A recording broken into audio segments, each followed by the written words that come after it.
संपत्तीच्या कारणावरून वादातूनच तिघांची हत्या. 12वीचा निकाल लागला, पण त्याच्या आदल्याच दिवशी प्रियाला मृत्यूला सामोरं जावं लागलं. सोलापूर जिल्ह्यातील तिहेरी हत्याकांडाने जिल्हा हादरला. दक्षिण सोलापूर तालुक्यातील बोरामणी गावात संपत्तीच्या वादातून आईसह 2 मुलांची निर्गुण हत्या झाल्याची धक्कादायक घटना समोर आली असून संपूर्ण सोलापूर जिल्हा हादरलाय.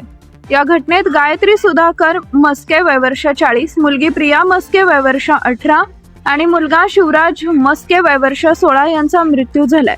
एकाच कुटुंबातील तिघांची हत्या झाल्यानं बोरामणी गावावर शोककळा पसरली आहे. या घटनेतील सर्वात हृदयद्रावक बाब म्हणजे मृत प्रिया मस्के हिनं नुकतीच 12वीची परीक्षा दिली होती. 12वीचा निकाल लागण्याच्या आदल्या दिवशीच प्रियाला मृत्यूला सामोरं जावं लागलं. निकालाच्या दिवशी तिच्या गुणांची माहिती समोर आली आणि प्रियाला 12वीत 68% गुण मिळाल्याचं स्पष्ट झाले.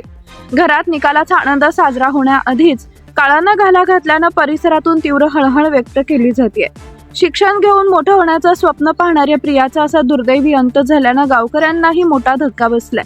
मिळालेल्या माहितीनुसार मस्के कुटुंबामध्ये गेल्या काही दिवसांपासून संपत्तीच्या कारणावरून वाद सुरू होता. या वादातूनच तिघांची हत्या करण्यात आल्याचा प्राथमिक संशय व्यक्त केला जातोय. नातेवाईकांकडून सख्या भावजय आणि पुतना आणि पुतणीचा हत्येचा संशय व्यक्त करण्यात आला असून पोलिसांनी सर्व बाजूंनी तपास सुरू केला आहे. घटनेची माहिती मिळताच पोलिसांनी घटनास्थळी धाव घेत पंचनामा केला. परिसरात मोठा पोलीस बंदोबस्त तैनात करण्यात आला असून काही संशयितांची चौकशी सुरू असल्याची माहिती मिळते. हत्येमागील नेमकं कारण आणि आरोपीचा शोध घेण्यासाठी पोलिसांकडून तपास सुरू आहे.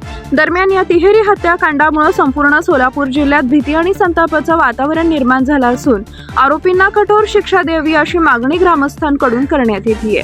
न्यूज साठी संदीप जठार, गोंदवले.